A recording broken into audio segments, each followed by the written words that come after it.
xàmmee signes yi mais mënoo koo wax ni kooku am na AVC tant que demul hôpital dañu defal ko scanner moom la monsieur Samb la wax léegi nit ki daanu léegi yóbbu ko hôpital léegi mu war a joxe 40 000 minimum ticket en plus hospitalisation et autres en 10 jours tu perds plus de 500 000 c'est pas donné à tout le monde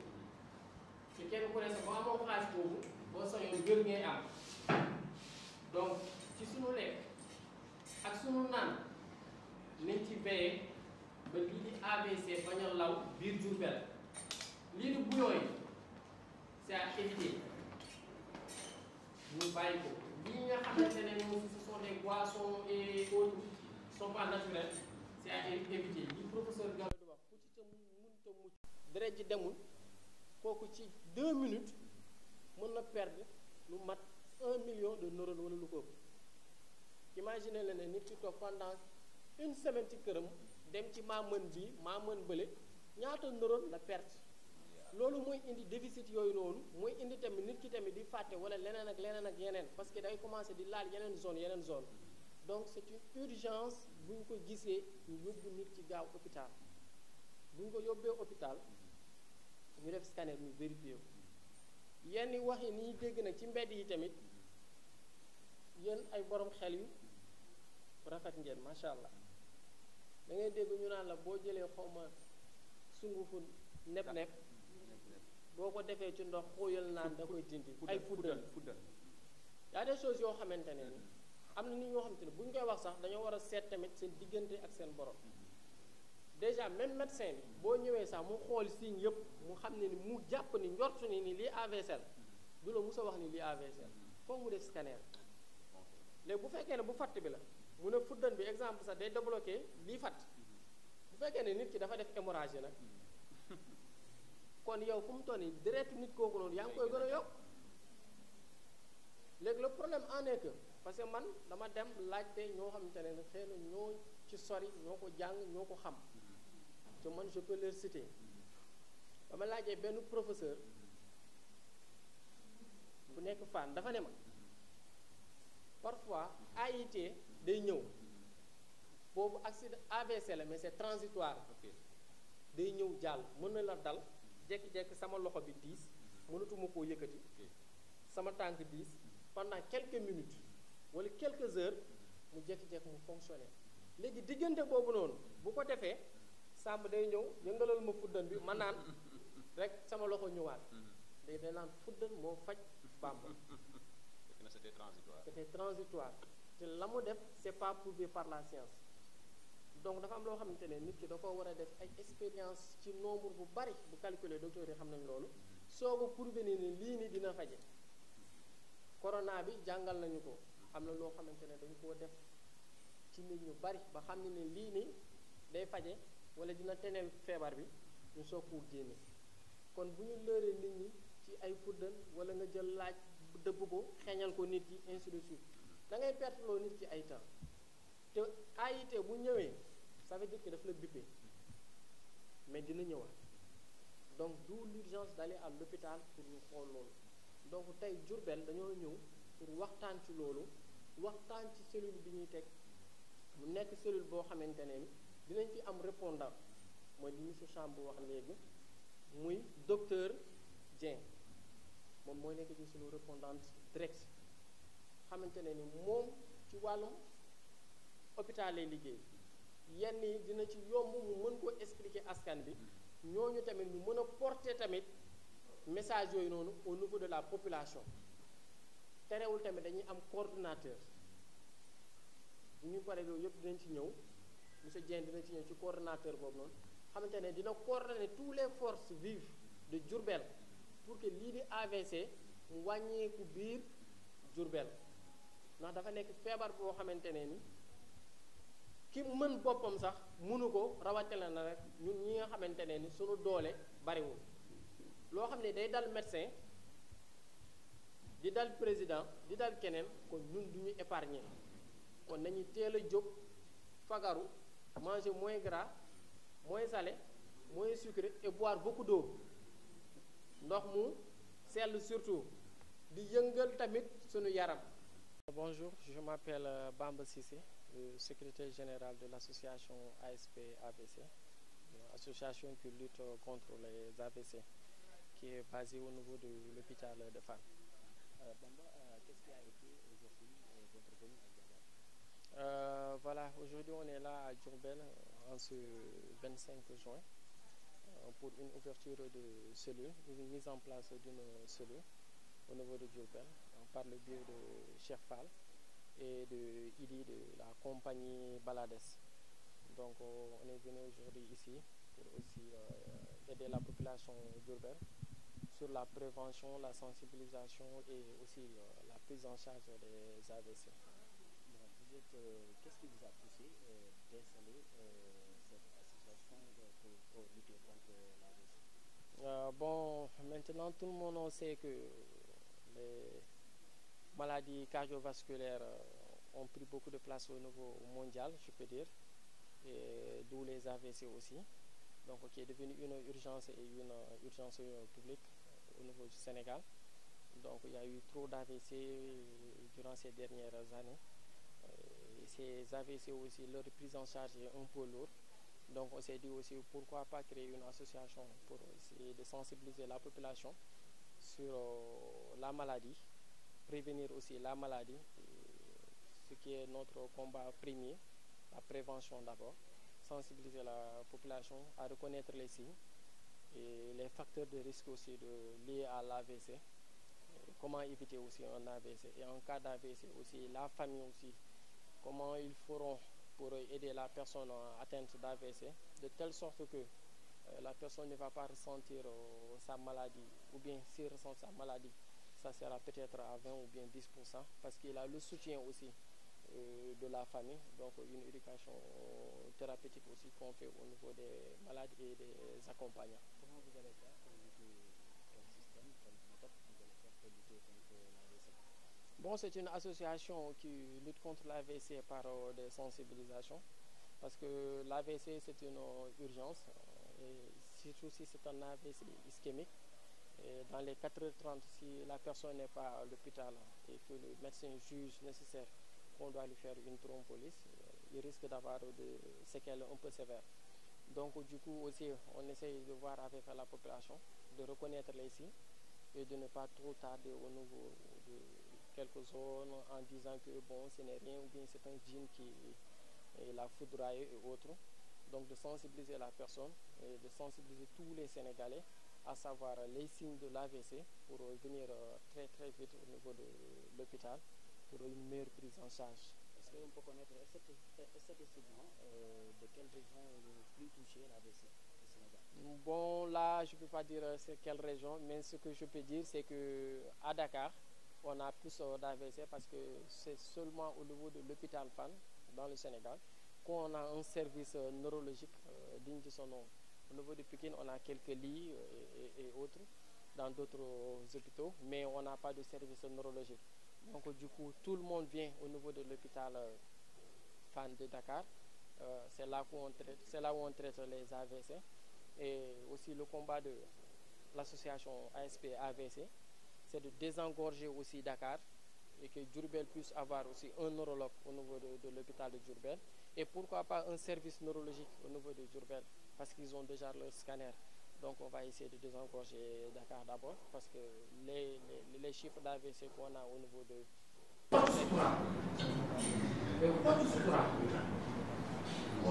les personnes, et essayer de travailler aussi avec l'État pour qu'on puisse envoyer aussi des neurologues au niveau de toutes les régions de Dakar.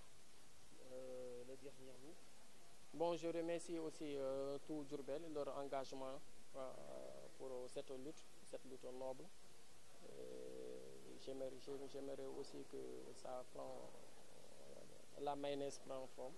comme au niveau de Dakar aussi, et aider surtout les malades victimes d'AVC sur leur prise en charge,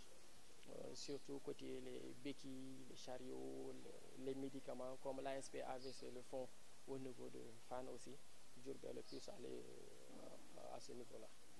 Si wolof mën nga ko wax wala kan? salaamaaleykum, man la Bamba Cissé di secrétaire général association bi nga xamante ne mooy xeex AVC yi muy association sénégalaise de soutien aux patients et familles victimes d'AVC. association bi nag moo ngi basé wu fii nga xamante ne mooy hôpital Fann foofu lañ ko foofu mooy siège am. tey Bamba lan moo waraloon seen ñëw fii ci Diourbel. waaw suñu ñëw tey ci Diourbel li ko undu mooy que ki ñu naan Cheikh Fall ak Idi ñi nga xamante ne ñoom ñoo nekk ci Balades compagnie ñoom ñoo dox ba tax ñu ñëw fii di Diourbel ngir tamit ñoom gis na ni ay AVC dafa bari biir Diourbel te ñu nekk ay ndaw ñoo xamante ne seen gox daf leen a soxal ñu bëgg tamit seeni ndawi gox ak seeni dëkkandoo am jàmm am wér-gu-yaram ñu bëggoon tamit ñu teg fii cellule boo xamante ne dina sensibiliser nit ñi dina prévenir tamit lii di AVC ba nit ñi xam li ñuy lekk ak li ñuy naan ba mën a muntunuku AVC ndax du ci lekk ak naan kese waaye tamit bokk na ci lu ko ëpp lu mu koy joxe. mais yéen nan ngeen jëlee façon li ngeen ko war a xeexee. waaw ni ñu ko war a xeexee mooy li ma mujjee wax muy sensibilisation bi ak prévention bi ndax ci biir sensibilisation bi dinañ ci waxtaan ak ñi nga xamante ne ñu mel ni ay waa Croix-Rouge la mooy comité de foulard yeeg ñoom ñëpp ba nga xamante ne ñoom dinañ mën a véhiculer message boobu jàllale ko tasaare ko.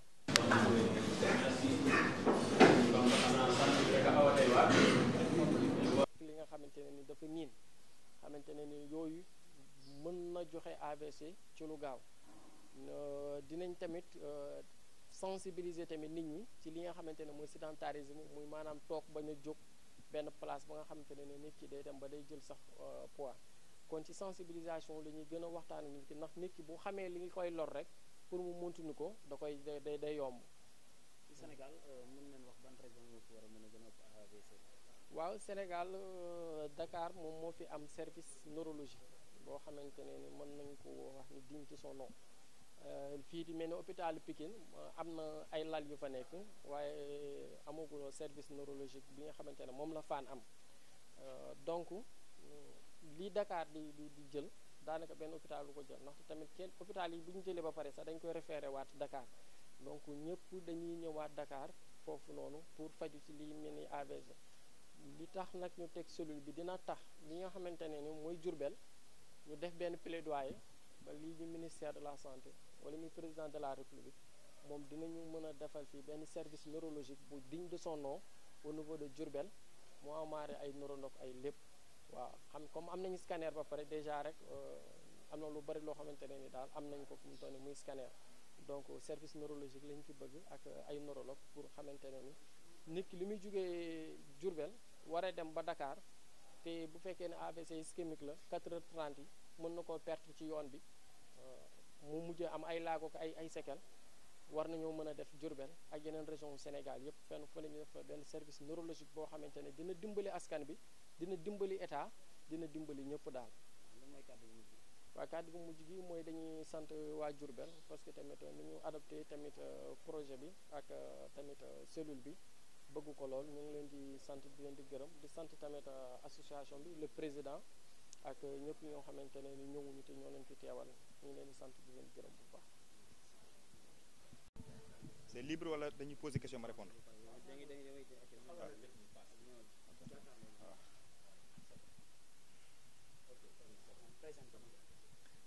Bonjour à toutes et à tous. Donc, je m'appelle Idrissa Dieng, le manager général de Balades Compagnie et membre actif également de l'association ASP AVC.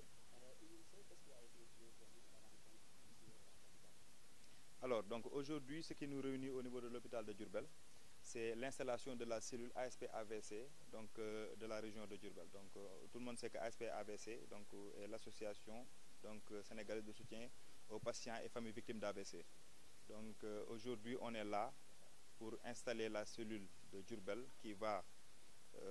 essayer d'apporter son soutien à ces patients-là, à ces familles-là, qui souffrent en tout cas de cette pathologie et qui n'ont pas peut-être assez de moyens. On va essayer de trouver des solutions ensemble. D'où ma double casquette en tant que aussi manager général de Balades, donc pour essayer de trouver des moyens financiers, essayer également de trouver des moyens matériels pour aider ces malades-là qui sont en tout cas majoritairement vraiment dans une couche assez vulnérable, qui n'ont pas assez de moyens pour pouvoir subvenir vraiment à leurs besoins face à cette difficulté qu'ils rencontrent. Qu'est-ce qui vous a poussé d'organiser l'association? Vous avez créé l'association ou bien quelque chose vous a poussé pour organiser l'association? En fait, déjà, on a connu l'association par le biais d'une personne aujourd'hui qui est l'ambassadeur des malades dans ce projet-là qui s'appelle la culture paysanne de fer, porté par le label Balades Compagnie. Il s'appelle Cheikh Fall, il habite ici à Keur Cheikh. Donc il était dans la sous-région, il faisait Côte d'Ivoire, Mali, vraiment, il travaillait, il subvenait aux besoins de sa famille. Un bon jour, il est tombé malade d'AVC. Donc quand il est allé maintenant à l'hôpital Fann, mais tellement qu'il est courageux et avec ce qu'il ressent, les difficultés qu'il rencontre, il ne le souhaite à personne. Vraiment, c'est le pire vraiment qu'il ne souhaite à personne. Donc c'est la raison pour laquelle il a senti la nécessité aujourd'hui d'avoir un tel dispositif que l'hôpital Fann a déjà, qu'on puisse l'avoir non seulement à Diourbel, mais partout au Sénégal. Donc c'est à ce niveau-là qu'il nous en a parlé. Et ça a coïncidé qu'un des membres du groupe Express, Brahim, que tout le monde connaît, donc a frôlé également l'AVC, je pense que c'était en 2018, il revenait de Bercy, donc avec le froid là-bas et la chaleur qu'il faisait ici, donc il a fait une paralysie nerf faciale gauche. Maintenant, en allant au niveau du service neurologie de l'hôpital Fann, là-bas aussi, on a fait un constat direct sur le calvaire que rencontrent les malades. On s'est dit que, en tant que aussi des acteurs culturels, en tant que des personnes peut-être qui ont eu la chance peut-être de voyager un peu, de fouler des scènes internationales, de jouer un peu partout et d'être aussi dans la sphère de la culture, on va essayer d'apporter notre pierre à l'édifice, d'où la naissance de cet album-là qu'on va mettre en place pour essayer, en tout cas, tant soit peu, d'apporter notre pierre à l'édifice grâce aux ressources générées par l'album et aux collectes également de matériel. Est-ce que vous allez lancer l'appel vers les autorités ou bien n'importe quelle société qui est dans la place? Effectivement, parce qu'on a adopté cette approche, on a adopté vraiment cet aspect inclusif. C'est-à-dire parce que cette maladie-là, il faut nécessairement que les populations soient sensibilisées, qu'ils puissent savoir qu'ils ont un rôle à jouer. Parce que souvent, au-delà même de l'AVC, hein, sur toutes les maladies confondues en tout cas, il faut que les populations puissent savoir que moi, je peux faire quelque chose. Donc là, l'appel qu'on va lancer maintenant, ça va aller à l'endroit en tout cas des politiques, des entreprises, des bonnes volontés, des associations, des organisations qui sont ici au niveau de Diourbel, pour qu'ils puissent en tout cas s'approcher de la cellule installée à Diourbel, pour qu'ensemble maintenant on va essayer de voir si on peut peut-être établir un plan d'action annuel, d'y travailler et pour un objectif commun qui est de réduire vraiment le taux de propagation de la maladie qui est très élevé pour le moment. Est-ce que vous avez compris recenser les malades? Effectivement, parce qu'il fait partie également de nos objectifs spécifiques d'arriver à établir la base de données qui va renseigner en tout cas sur le taux de malades au niveau de la région de Diourbel à travers les 3 départements. Donc cette base de données, parce qu'on n'en dispose pas. Si vous allez au niveau du ministère du ministère de la Santé, pour avoir en tout cas ce document-là, vous ne le trouverez pas sur place. Parce que il n'est pas. Est-ce que l'outil même a été quand même élaboré pour être renseigné? Donc nous maintenant de notre côté, c'est la raison même pour laquelle on a fait appel par exemple à une ONG qui s'appelle Jeunesse et Développement, qui travaille également dans le secteur de la santé et qui ont beaucoup de compétences pour nous aider maintenant à établir cette base de données-là et essayer également à apporter des solutions, à convaincre également les partenaires, les investisseurs, les bailleurs de fonds à venir vraiment nous accompagner dans ce combat-là. Comptez-vous faire des appels à la population pour le dernier mot? D'accord, donc vraiment on fait l'appel, c'est vraiment on tend nos bras aux populations de Diourbel, à commencer par monsieur le gouverneur de la région, monsieur le préfet, et on félicite également monsieur Cheikh Ibrahima Fall, donc qui vient d'être nommé gouverneur donc de Diourbel, donc félicitations, ñu ngi lay ñaanal yàlla na yan bi oyof. Également au niveau de la mairie, monsieur Malick Fall, le conseil départemental, monsieur Khadib Gueye, que j'ai eu même au téléphone, on a parlé plus de 25 minutes donc sur cette opportunité-là que nous amenons à Diourbel. Monsieur Sidi Gissa Diop de Sidio Group, bon la liste est longue, en ciment distribution, masse, donc on a parlé avec beaucoup de gens en tout cas, vraiment pour essayer de les convaincre à venir apporter leur soutien, à venir apporter vraiment leur solidarité à ces malades-là qui en ont besoin, qui sont soit cloués dans leur lit et qui sont dans une phase où ils ont en tout cas besoin d'aide, ils ont en tout cas besoin de soutien, ils ont besoin de nous, population de Diourbel. Une question qu'on a oubliée. Ouais. Vous allez installer à Bambey et à Mbacké. Bon, là, c'est des projections, hein, c'est des projections parce que pour le moment, l'association est ici à Diourbel, logée même dans l'hôpital de Diourbel.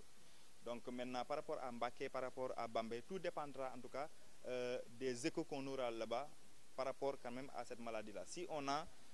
des informations qui exigent que vraiment l'association doit avoir des membres là-bas, je pense bien qu'on peut le faire. Donc il suffit qu'on ait des personnes engagées comme on l'a aujourd'hui dans la salle. Vous avez vu la salle, elle est vraiment bondée de personnes. Si on a ces genres d'initiatives au niveau des départements, que ce soit Mbacké ou Bambey, on peut même mettre en place des cellules départementales. Donc comme on a aujourd'hui une cellule régionale pour le moment, là l'objectif c'est de travailler avec cette cellule-là qui est là. Mais maintenant si les informations qu'on va avoir au niveau des départements nous exigent de mettre en place maintenant un dispositif départemental, donc on le fera. waaw asalaamaaleykum maa ngi ziar bu baax maa ngi nuyu vraiment ñëpp vraiment ku ci nekk sa tur ak sa sant maa ngi tudd Idrissa Dieng nekk membre ci association ASP AVC, association sénégalaise de soutien aux patients et familles victimes d'AVC bi nga xam mi ngi nekk hôpital Fann bu Dakar. En même temps maay manager général bu Balades Compagnie nekk benn label de production et de promotion musicale basé à Dakar.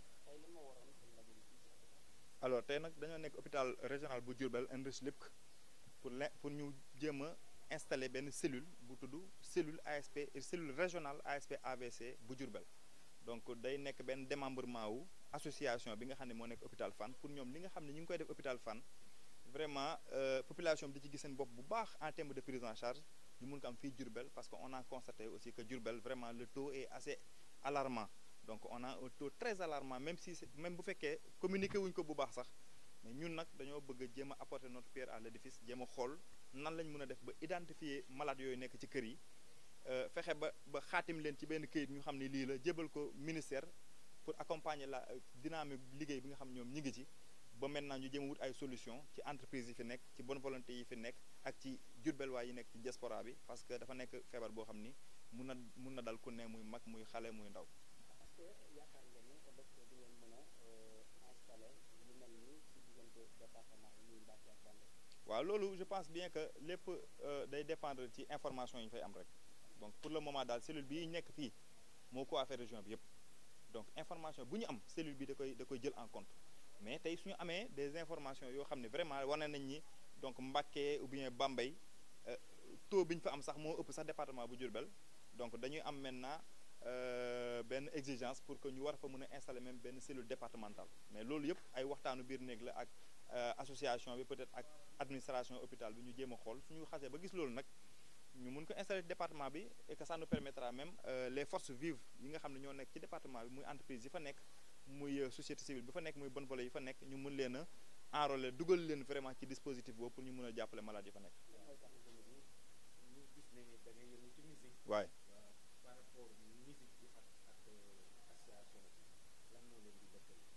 waaw donc maa ngi ko doon expliquer sànq ci français donc musique bi ñun dañoo maa nekkoon le chargé de communication groupe Express bu Diourbel donc bi nga xam ne moom moo nekkoon initiateur festival Bawol Challenge Show bi am ci stade bi te soo xoolee day jël plus de 10 000 personnes donc musique nag dafa nekk suñu passion ñu nekk ci di ci yëngatu mais ñun ni ñuy gisee musique bokkut ak peut-être ki nga xam ni dafa jënd pour déglu musique rek pour fecc ñun dañoo jàpp ne musique bi mën na nekk benn facteur ou bien benn vecteur qui peut changer benn secteur d'activité boo xam ne dafa am ay problèmes yu fa am moo tax tey jii ñu jéem a allier les deux moo tax sax album bi tudd la culture pour une santé de fer nan la ñu war a mën a def ba tey culture musique bi tey li mu am ci force parce que Wally ñëpp a koy déglu Youssou Ndour gis nga tey ni mu feesalee Bercy tey ñu nekkoon Bercy ku ci nekk su ci joxoon benn 1 euro ku ci joxoon benn 1 euro pour ñu faj benn secteur dinañ faj ñu bëri léegi nag loolu la ñu bëgg ñun à notre niveau album bi ñuy génnee war ko génnee ci plus de 10 pays dans le monde luñ ci mun di am d'ici décembre 2022 incha allahu rabbi ñu toggaat encore ci télévision yi comme ni ñu ko defee avec la TFM ni ñu ko defee avec la VFtv ni ñu ko defee avec Baol Times ni ñu ko defee aussi avec tous les médias yi nga xam ne ñu ngi site internet yi ñu ciy àndal pour que ñu mën a communiquer ñun lan la ñu def et que quelles sont également nos projections yoo xam ne day joindre l'utile à l'agréable, c'est-à-dire la culture, la santé, le sport. ku ci nekk dund nga AVC pour avoir véritablement vécu avec des gens yoo xam ni dund nañ ko muy lu doy waar. Man dund naa ko sama yaay dafa c'est la personne la plus chère pour moi au monde ci AVC la demee. Beaucoup de mes parents sont partis ci AVC boobu donc ñun ñëpp la war a intéressé ñun ñëpp la war a soxal, c'est très important. Merci à Dieng. On l'a dit, c'est un homme social, mais également c'est un homme sociable parce que dafay soucier wu ci développement de Diourbel. Cheikh Bamba l'a dit, chaque jour il se demande qu'est-ce qu'il peut faire pour cette communauté-là, qu'est-ce qu'il peut faire pour cette société-là. C'est assez important.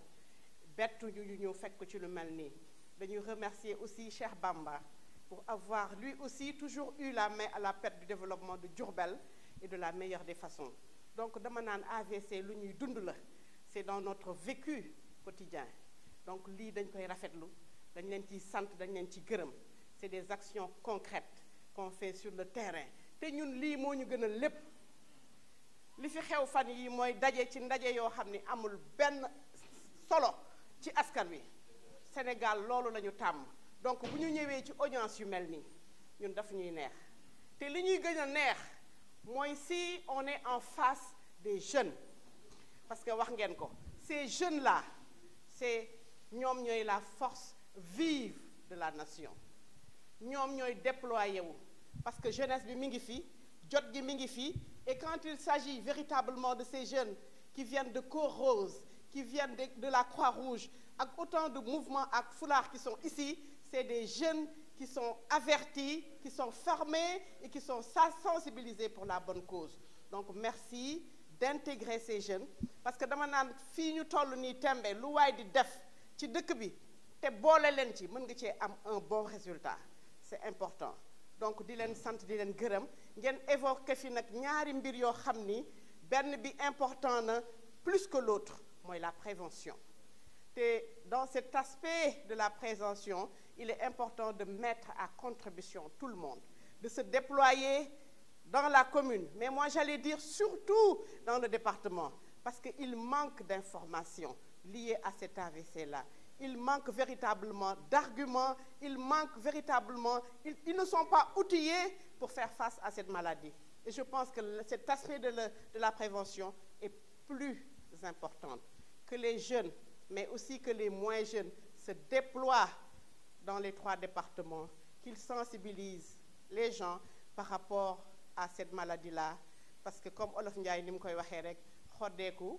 ca bala ngay lakkale, c'est important. Parce que la prise en charge pour un malade d'AVC, c'est pas évident.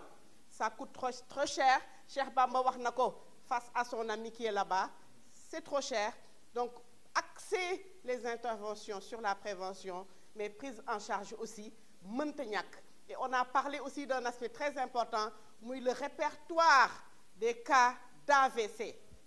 Loolu dafay baax qu'on ait en main, parce que peut-être que ça ne peut pas être exhaustif, mais avoir en main un échantillonnage et axer notre intervention sur ces gens-là en termes véritablement de prise en charge. Merci encore à tout le monde. En tout cas, nous nous engageons. En tout cas, moi, je m'engage véritablement à côté de Dieng, à côté de Cheikh, mais aussi à côté de toutes ces personnes qui sont ici. On a parlé d'animateurs. C'est des gens qui sont incontournables dans cette affaire-là parce qu'ils portent l'information, qu'ils vulgarisent l'information. En tout cas, moi, je suis prête à être avec vous dans ce combat important. Ba nga xam ne nii yàlla lañ koy defal bu jëm aussi ci su koo xam ne nii suñu mbokk la suñu lépp la muy nit comme ñum, c'est assez important. Donc bravo à tout le monde et je dis que le travail continue. 2011 ba 2015 ay ñaari beek laa doon doxee gëw ma woon na dinaa dox mais da ngay gëm sa bopp gëm na lii nattu la yàlla moo la ko teg da koy teggi tey ku ma waxoon na yor naay beek mënuloo ko gëm di la wax le frère lii lay deñ nekk ci rek bul bàyyi ba pare ma am question bu may posé tey ku AVC li waaje di jot mar day taali nan lay manifester woo ba pare beneen bi mooy damay dégg ñu ne bu looy waaje jot nii wala mu jot la nii rapidement boo jëlee puso nga bënn say boo jëlee puso aiguille nga bënn sel baaraam yi pour deret bi génn ak sa baaraamu tànk yi affaire bi du sori loolu aussi jaaxal na ma quoi may laaj nan la loolu ndax mu dëgg la wala lu dëgg la waaw di gërëm soxna si aussi parce que li nga def yombul de am na ñu noonu doon luñ ko fa xaar moo tax yow mi ko fa xaar yàlla na la sama borom taxaw mboolem julli jërë ngeen jëf. si turam ak santam man maa ngi tudd Yaxuba Keita sama wéyjur bu jigéen dafa amee AVC ku ci ne si ñun xëy na du neex di wax ni mu mettee feebar bi du ma ci je passe les détails ndax bu fekkee mag la du mag noonu trop ku mënal boppam xëy julli fajar tëdd mënatul jóg ñu war ko jagatee indi hôpital jàpp ko dafa metti boo xamee loolu li ci gën a garaaw sax mooy feebar bi boo ko déggee xam li ci jafe mooy boo xoolee ñun ñi fi nekk ñëpp xëy na kenn lañ ci joxoñ ne moom la dal en général association yi taxaw dañu association des diabétiques ay diabétiques ñooy dem di ko lijjanti ñun association des personnes vivant avec handicap ñoom ñoo koy def association même bu fekkee sida des personnes vivant avec le sida ay nit ñu am sida ñooy daje di waxtaan mais peut-être pour l'une des rares associations yoo xam ne association pour le soutien aux personnes vivantes donc ñun ñi mu dalut ñu wér ñoo war a jàppale ñu mu dal kon xam nga comme ñi mu dal metti na si ñoom ba mënatuñ sax di daje donc ñooñu moom dañ leen di bàyyi à côté di leen war di toppatoo di leen bàyyi xel li gën a grave si feebar mooy bu la dalee yow yaa doon joxe ji léegi dañ lay jox yaa doon dem dañ lay dikkal des fois dalay dal mbokk yi au premier dañuy ñëw ñëpp ku ci ne def lu mu mën mais après doo dem ba déggatoo leen bon après juste rek da ngay xam ne ñoom dañ koo mënut jamono moo ni toll doo ci mere kenn mais ku ci ne boo ci dalee bu dalee sa kër da nga ci day mel ku ci wéet te yàlla xam na ne wéetoo ci ku ci ne mi ngi lay bàyyi xel mais du ko mën donc li ëpp solo comme ni ko ñëpp waxee yaakaar naa mooy prévention bi ma bëgg aussi comme ni ko Diallo waxee ñuy wolofal baat yi léeg-léeg da ngay dégg ñu naan il faut éviter de manger trop gras ñu bëri tey boo ne luy manger gras nañu moytu di lekk diwlin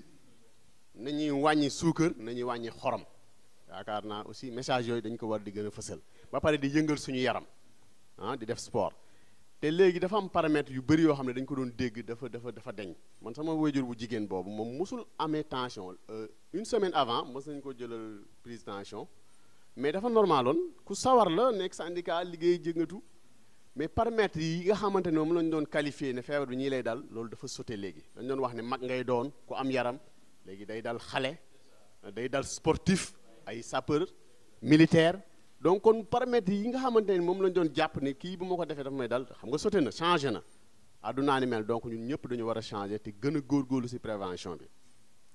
donc beneen solo bi ci am aussi bi ñu koy wax ci prévention mooy il faut ñuy bàyyi xel ci aussi des alternatives ndax garab yi ñuy joxe xëy na dafay cher te léegi alternative yi aussi bul ci dugg ci n'importe quelle alternative na nekk alternative boo xam ne c'est scientifiquement prouvé ñoo xam ne def nañ ko gis nañ ko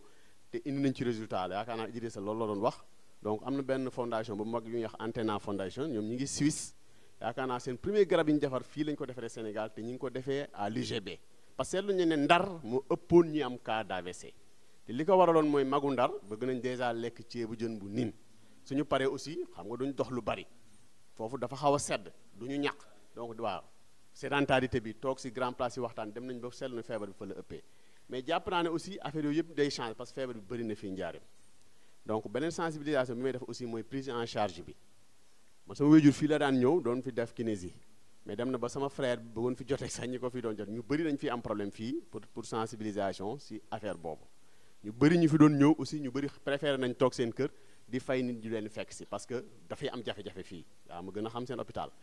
donc yooyu ñu bàyyi ci xel aussi parce que feebar bi bu la dalee xëy na sa xol du neex ki lay gunge aussi day sonn li ñuy wax accueil bi dafa war a continuer ba kiy toppatoo kiy feebar fii ci hôpital bi donc ñu bàyyi ci xel bu baax a baax a baax xëy na bu may terminer bi may jeexalee mooy ñu gën a insister ci prévention bi donc di gërëm ñëpp ñu fi teew parce que comme ni ñu ko waxee fii ay ndaw ñoo fi teew mais damay fàttali ndaw ñi fàttali ko sama bopp mooy feebar bi bàyyiwul ndaw ñi tamit donc ku ci ne ci ñun lu ñuy xaar ci yow mooy nga porter le message mooy nit ñi def plus de prévention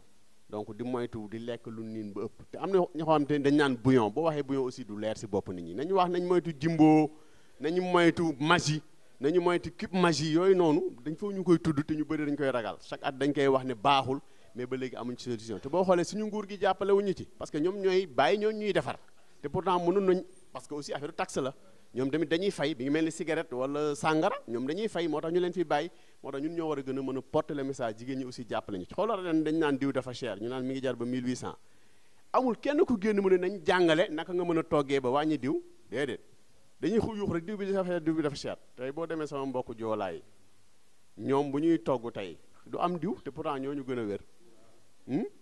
léegi kon lan la affaire lekk affaire miin la rek tey boo demoon bitim réew ba ku xool ñi naanee café bu amul suukar da lay jaaxal mais boo commencé rek jeex na donc lekk miine la rek ay jumbo yeeg yooyu ñun soxluñu te yaakaar naa ñu bëri dañ koy wax xëy na suñu soxna yi dañuy bëgg lu ñu neex dañu toggal yu saf yooyu mais day dem ba après ñoom duñu leen njëriñoo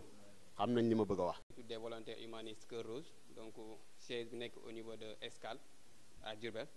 aussi tamit di remercier assemblée bi ñëpp donc seen déplacement ak seen engagement par rapport ak cause bi donc cause bu noble bii nii aussi tamit di remercier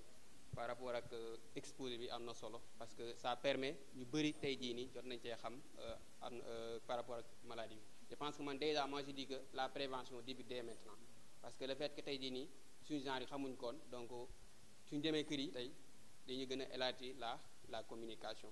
donc comme ni ko docteur waxee tout à l'heure moi je dis que de manière résumée AVC la majeure partie soo xoolee c'est une complication d'une maladie boo xam nit ki amoon na ko mu bañ kaa suivre de façon correcte parce que soo xoolee la majeure partie AVC fu muy jógee ay HCA nit ki day amee HCA bañ a suivre traitement bi correctement wala mu amee diabète bañ a suivre traitement bi complètement wala mu amee tamit insuffisance rénale bañ a suivre traitement bi complètement je pense que prévention bi tamit mën nañu ci commencer déjà foofu noonu pour que képp koo xam ne amee na HCA donc mu suivre traitement bi de façon très correcte aussi diabète bi de même chose parce que su ko suivre rek je pense que AVC mën na ko bañ a dal aussi comme ni ko monsieur Dieng waxee tout à l'heure AVC c'est une question de temps parce que nekkul maladie boo xam ne day toog di xaar tu joues avec le temps seconde day compter foofu noonu je pense que loolu mooy différence par rapport ak les blancs ñoom moom am na maladie yoo xam ne duñ ci taxaw di xalaat sax vite fait dañ koy régler donc c'est pour cela nag ñu war a enrichir plateau médical au niveau de certaines régions comme le cas de Diourbel ñu wax ne war nañ ci am benn neurologue parce que képp ku fi amee AVC tey jii nii soo ko nee da nga ko nar a évacuer Touba wala nga évacuer Dakar donc déjà mën na perdre bakkanam ci yoon donc je pense que loolu tamit war nañ ci veiller bu baax a baax donc lu toll ni hôpital régional donc c'est normal mu am ce qu'on appelle benn neurologue fii nii aussi par rapport ak produit aussi par rapport ak type d'AVC donc je pense que jaar nañ ci donc ñu ñëpp xam nañ lan mooy type bi aussi par rapport ak prévention yi moi je dis que soo xoolee les pays en sous-développement donc lan la ñuy gën a accès c'est le côté prévention parce qu'on n'a pas les moyens pour traiter certaines maladies parce que ce sont tellement coûteux donc lan moo ñu ëppal chance moom mooy que accès sur le côté prévention et qui parle de prévention actuellement ni on va parler de communication pour un changement de comportement parce que tey jii nii am na ñoo xam ne xamuñ maire yi amee AVC toog seen kër ñàkk xam moo tax ñu toog kër ga mais soo demee toog waxtaan ak ñoom ne leen carrément lii mooy AVC compliqué lii kooku noonu soo génnee kër ga soo moytu mu topp la parce que dina xam ne carrément tey jii nii lii nii lu may def nii damay sàggan sama wér-gu-yaram donc buñ stigmatiser kenn bu ñu wax ne kii nii dafa nekk ci lu ko neex non juste par manque de communication wala manque de connaissance manque d'information parce que soo xoolee yenn zones yu reculées yi loolu moo leen di dal dañu amee AVC toog seen kër yi di nekk seen à l'aise donc alors que c'est un problème donc moo tax toujours genre yooyu noonu soo demee bëgg a changer comportement il fallait que am ce qu'on appelle benn moyen de communication soit organiser des VAD dugg ci kër yi waxtaan ak ñoom wala soit organiser des causeries vu que soo xoolee fi la majeure partie sont des jeunes am nañu ay mën nañu mobiliser certaines personnes organiser des causeries pour ñoom ñu mën a toog waxtaan ak seen morom ñoom suñu demee seen kër yi mën a sensibiliser seen waa kër yi wala organiser aussi soit des mobilisations sociales wala à travers aussi les animateurs vu que des fois gars yi dañuy déglu rajo donc ñoom ñu fay jàlle des fois les messages. Peut-être juste placer des mots de félicitations mais aussi d'encouragement à l'endroit de monsieur Dieng. Pourquoi à l'endroit de monsieur Dieng? Parce que moi je l'ai vu à l'œuvre. ñëw na bureau m'entretenir de ce projet plusieurs fois. Je l'ai vu se battre pour ce projet-là. Je l'ai vu s'investir pour ce projet-là. Donc, vraiment, mérité na ay encouragement, mais aussi ay félicitations. Parce que acte bi mu nekk di def nii projet bu noble la, projet gënu ko noble. Parce que moi, je me dis, ñoom xam nañ lan mooy culture. Ñoom comprendre nañ lan mooy culture. Parce que la culture, ce n'est pas seulement du folklore. J'ai l'habitude de dire que la culture, le folklore n'est qu'une infime partie de la culture. Alors ñoom ñu jël culture